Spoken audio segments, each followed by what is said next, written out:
ABP Ganga, खबर आपकी, जुबान आपकी।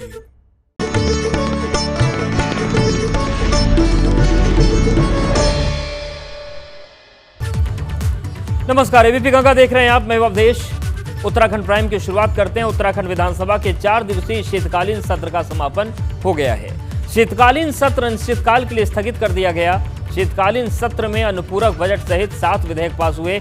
विधानसभा अध्यक्ष प्रेमचंद अग्रवाल का कहना है कि कोरोना महामारी के बीच सभी विधायकों ने नियमों का पालन किया और इस दौरान 19 घंटे 10 मिनट तक सत्र चला, जिसमें अनुपूरक बजट पास कराए जाने के साथ कुल 485 सवाल रखे गए और इसका सरकार ने जवाब दिया। सदन की कार्रवाई 21 दिसंबर से शुरू हुई थी। सदन की कार्यवाही 3 दिनों के लिए तय की गई थी, लेकिन विपक्ष की मांग के बाद सदन की कार्यवाही को 1 दिन के लिए और बढ़ाया गया।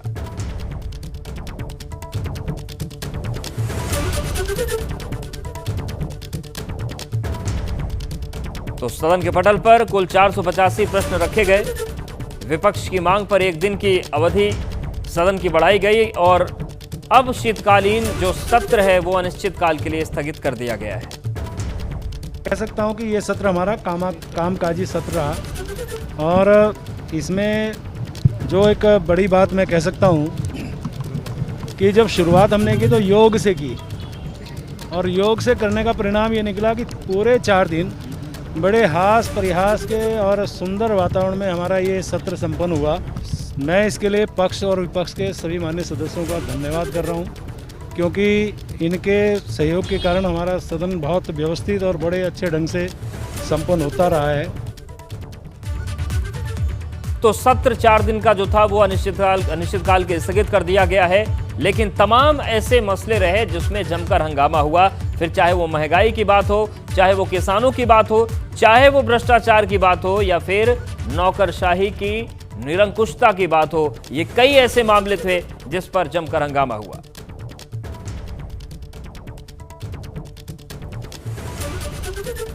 तो 4 दिन की बात करें तो 19 घंटे 10 मिनट तक सत्र चला और 4 दिनों तक विधानसभा का शीतकालीन सत्र चलने के बाद इसे अनिश्चितकाल के लिए स्थगित कर दिया गया है। अनुपूरक बजट समेत कुल 7 विधेयक पास हुए हैं।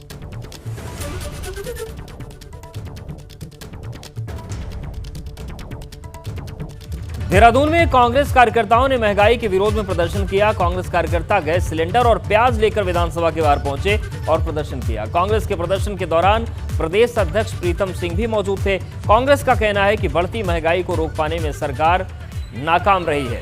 तो आज गैस सिलेंडर लेकर पहुंच गए। इससे पहले गन्ने लेकर पहुंचे थे, माल्टा लेकर पहुंचे थे, संतरे लेकर पहुंचे थे। तो कांग्रेस का जो प्रदर्शन था अपने आप में सदन के बाहर भी चलता रहा और सदन के भीतर भी चलता रहा। कुल मिलाकर हंगामा 4 दिनों में जारी रहा। कई मसले ऐसे थे जिसमें जमकर गहमागहमी हुई। गैस के सिलेंडर को हम 400 पर छोड़ के गए थे। आज वो गैस का सिलेंडर 900 रुपये में आम जन को मिल रहा है।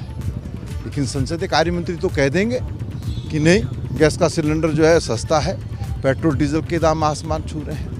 गरीब आदमी जब बाजार जाता है तो ना तो वो दाल खरीद सकता, ना सब्जी खरीद सकता है। सब झूठ का एक पुलिंदा है, झूठ की फैक्ट्री है और कांग्रेस के अंदर इन्हीं बातों की ट्रेनिंग दी जाती है। जैसा कि किसान आंदोलन कहीं ना कहीं देश को तोड़ने का एक बहुत बड़ा षड्यंत्र है। हमारे भोले भाले किसान, अन्नदाता किसान, ईमानदार किसान, इनको गलत सत्य से परे हटकर कांग्रेस और वामपंथी लोग हमारे किसान भाइयों को उकसाने का काम कर रहे हैं।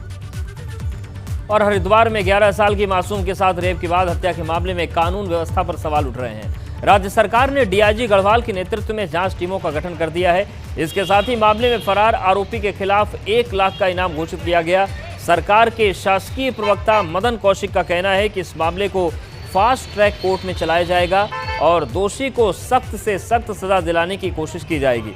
वहीं इस मामले को विधानसभा अध्यक्ष प्रेमचंद अग्रवाल ने भी गंभीर माना है। मामले की जांच डीआईजी गढ़वाल के निर्देशन में, और यह केवल जांच ही नहीं होगी अपितु जब तक वो दरिंदे फांसी पर नहीं लटक जाते तब तक कोर्ट में पैरवी भी यही टीम करेगी। इससे अलग फास्ट ट्रैक कोर्ट की तैयारी के लिए निर्देश दिए गए हैं कि आप उसकी फास्ट ट्रैक कोर्ट में इस मामले को ले जाने की पूरी तैयारी करें। हरिद्वार में घटित हुई है ये बहुत ही दुर्भाग्यपूर्ण है। हालांकि माननीय मंत्री जी ने उसमें बहुत कुछ जो किया गया है और जो करने वाले हैं बताया, लेकिन पीठ से भी निर्देश दिया गया मेरे द्वारा कि इस प्रकार की घटनाओं की पुनरावृत्ति ना हो, क्योंकि सरकार ने भी और पुलिस ने भी इस पे तुरंत एक व्यक्ति की गिरफ्तारी की गई है।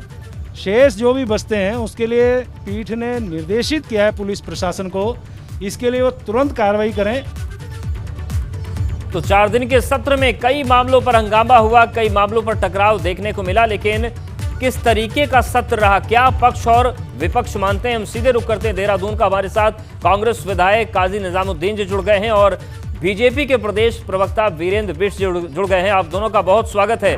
पहले विधायक काजी साहब आपके साथ शुरू करते हैं। जो 4 दिन का सत्र रहा, कितना सफल या फिर असफल इसको आप मानते हैं? ये तो सरकार ही असफल है, पूरी तरह असफल है। सरकार की इसका खजाना खाली है, तनख्वाहें ये उधार लेकर दे रहे हैं। कुंभ की स्थिति बद से बदतर है। कुंभ में इनके पास पैसे नहीं है और कुंभ की आप हरिद्वार जाकर देखें, आपको ऐसा नहीं लगेगा कि जनवरी में कुंभ है। ऐसा प्रतीत हो रहा है कि कुंभ अगले साल होना होगा या उससे अगले साल होना होगा। महंगाई चरम पर है, बेरोजगारी चरम पर है, आंकड़े गलत प्रस्तुत कर रही है सरकार। आंकड़े हमने पकड़ कर दे दिए सरकार को, जिसके प्रति लिए हमको विशेषाधिकार हनन भी लाना पड़ा, जिस पर फिर मंत्री जी माने भी और सरकार माननीय अध्यक्ष जी के आदेश के बाद, हमने उनके कहने के बाद के सदन की गरिमा बनी रहे, हमने वो अपना विशेषाधिकार वापस लिया। वरना तो आंकड़े गलत प्रस्तुत करने की बात हमने वहीं पकड़ कर दी। ठीक है, जवाब ले लेते हैं वीरेंद्र बिष्ट जी।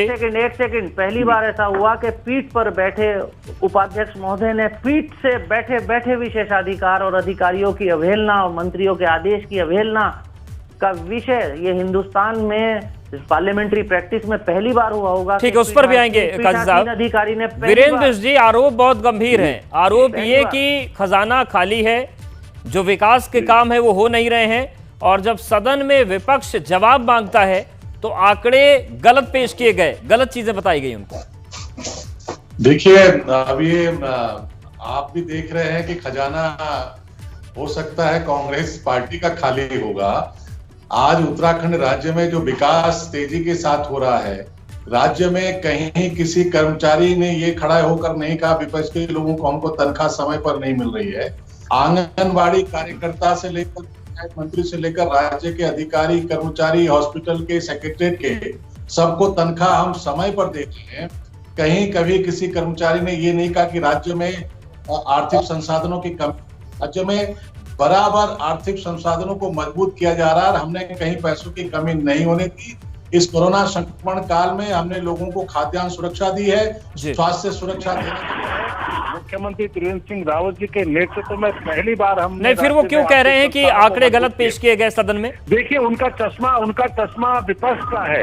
1 साल में भी चुनाव होने वाला है राज्य में, इसलिए उनको सब जो है अपने चश्मे के अनुसार दिखाई दे रहा है। वो क्यों नहीं कहते कि राज्य में हमने राज्य को सुदृढ़ीकरण किया, आप एक कर्मचारी को विपक्ष खड़ा कर देना, बता दे कि उसको हमने असुरक्षा का भाव पैदा किया। हरीश रावत जी की तरह ही हम बार बार कर्मचारियों के बीच में जाकर नहीं कहते थे कि साहब इस महीने की तो मैंने तनख्वाह दे दी महाराज, अगले साल अगले महीने को क्यों हो लो, देख ले लो। फिर ऐसा कभी नहीं कहा हमने हर महीने टाइम पर लोगों को, कर्मचारियों को तनख्वाह देने का काम किया है। राज्य में चाहे सड़क हो, चाहे बिजली हो, चाहे पानी हो, ठीक है, उसमें आपने काम किया। नहीं होने दिया है। काजी निजामुद्दीन जी, एक मसला आप लोगों ने और उठाया करप्शन का। करप्शन को लेकर आरोप भी लगाए आपने, कुछ तथ्य भी रखे, लेकिन उसके जवाब में सरकार के जो शासकीय प्रवक्ता है मदन कौशिक कहते हैं कि जो लोग पूरा देश खा गए वो करप्शन की बात उत्तराखंड में कर रहे हैं।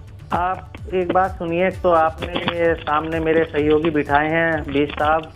पॉलिटिकल बात तो ये कर सकते हैं, लेकिन विधानसभा के अंदर क्या हुआ, सरकार के अंदर क्या हुआ, ये अब मेरी जानकारी से परे है कि ये किसी सदस्य विधानसभा को बिठाते तो इनको शायद जानकारी होती है। मेरे मित्र हैं, मैं इनका आदर करता हूं जी। अब जो हाल फिलहाल सदन के अंदर हुआ या जानकारी, वो ये क्या बता पाएंगे। लेकिन मैं अब आपको इनके खजाने खाली होने की बात बता दूं। कुंभ है, कुंभ में हरिद्वार जनपद के मुख्य मार्गों में इतने गड्ढे हैं कि छोटी मोटी गाड़ी गुजर नहीं सकती। रुड़की से ढंढेरा, लंढोरा और हरिद्वार जाने वाला मार्ग, प्राइम मोटरेबल मार्ग नहीं है, गाड़ी नहीं उस पर चल सकती। ऐसा कभी आज तक नहीं हुआ। कुंभ से पहले तो छोड़िए, बिना कुंभ के भी कभी ऐसा नहीं हुआ कि अगर नई नहीं बना सकते तो कम से कम उसकी मरम्मत कर दी होती। तो मरम्मत के भी पैसे इनके पास नहीं है, वरना वो आपकी विफलता सड़क पर दिखाई दे रही है। ये तो विफलता सड़क पर है मान्यवर। ठीक है, ये एक बहुत बड़ी बात है वीरेंद्र जी। तो सड़क के गड्ढे दिख रहे हैं। खजाना खाली है आपका, या फिर जो आपके ही विधायकों ने सदन के अंदर कहा कि नौकरशाही पूरी तरीके से निरंकुश हो गई। अगर हम कुछ उनको बताएं भी जनता की समस्या तो हमारी सुनते नहीं है।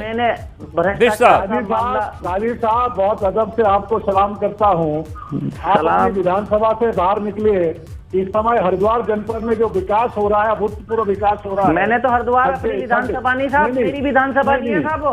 नहीं बीजी एक सेकंड, मेरी विधानसभा नहीं है वो। प्रणव सिंह जी की, प्रदीप बत्रा जी की विधानसभा मेरी नहीं है।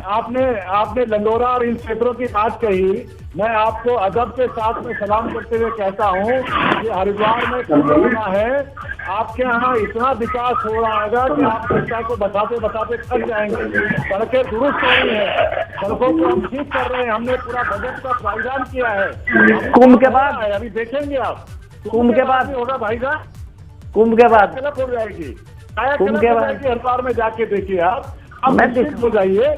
आप जनप्रतिनिधि हैं, आपका आदर करते हैं, सम्मान करते हैं। हमारी सरकार बराबर सबका ध्यान रख रही है।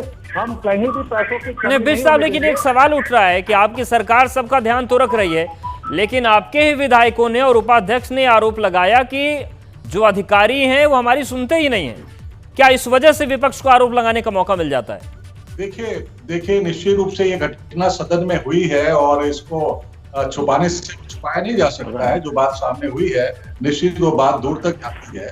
हमारे जो विधायक है, माननीय उप सभापति है, उनका कोई विषय वहां के जिलाधिकारी से रहा है। उन्होंने उसको कहा, उसका विषय सरकार ने संज्ञान लिया है और चीफ सेक्रेटरी की अध्यक्षता में कमेटी बता दी है।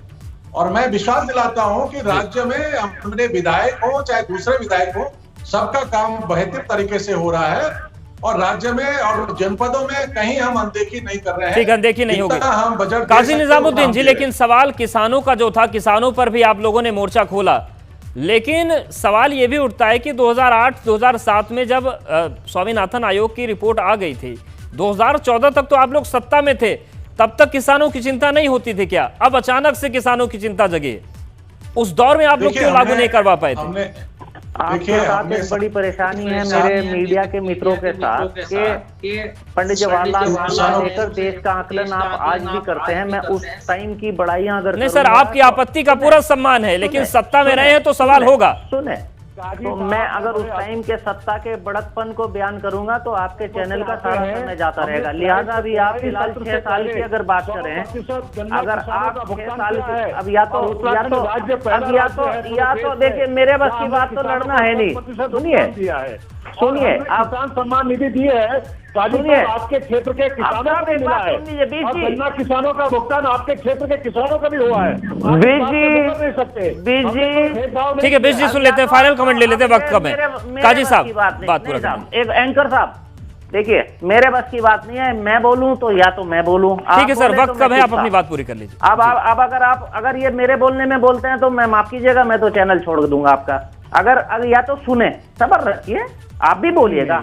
आपने गन्ना किसानों का भुगतान किया है, उन्होंने किसी पर एहसान नहीं किया है। उसने आपके यहाँ उसने फसल डाली है, आपने उसको तड़पा कर पैसा दिया है और अभी भी आपने पूरा पैसा नहीं दिया।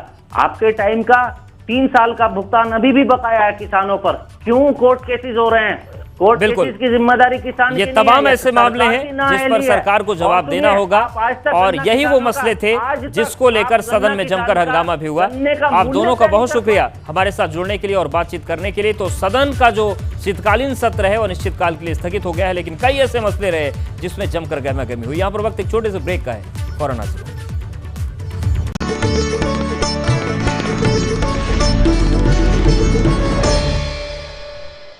और चलिए अब रुक करते हैं कोटद्वार का, जहां पर नगर निगम में बड़ी धांधली सामने आई। मेयर साहिबा जिस गाड़ी में चलती हैं वो निजी कार है, मगर नगर निगम ने अपने कागजों में दर्शाया है कि मेयर को टैक्सी कार किराए पर दी गई है।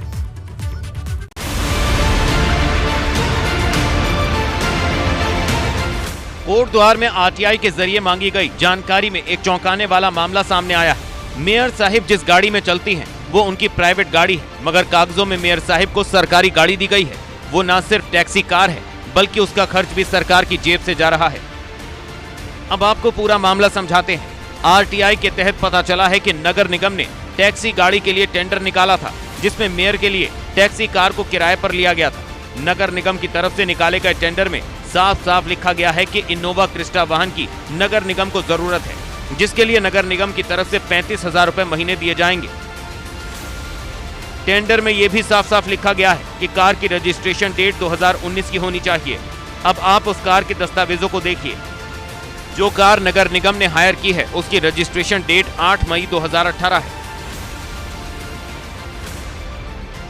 इससे भी चौंकाने वाली बात यह है कि मेयर साहिबा इस टैक्सी गाड़ी में चलती ही नहीं है, वो तो अपनी निजी कार इनोवा का इस्तेमाल करती हैं।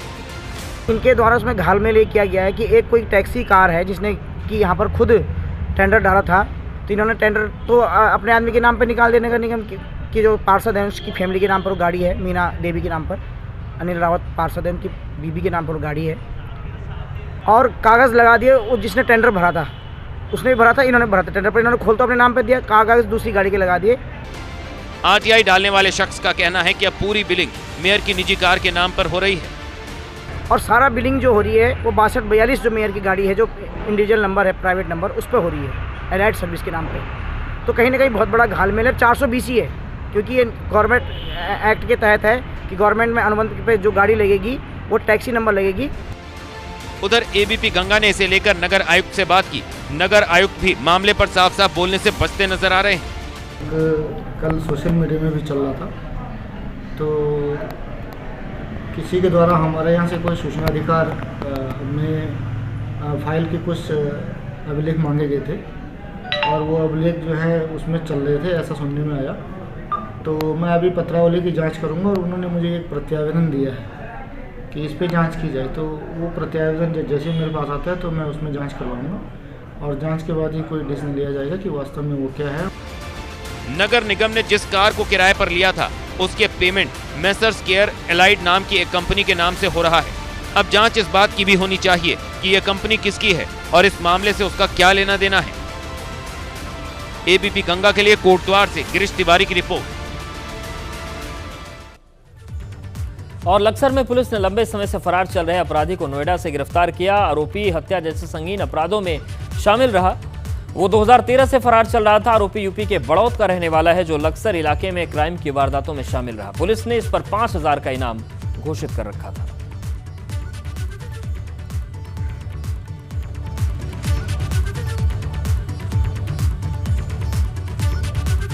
और इस बुलेटिन फिलहाल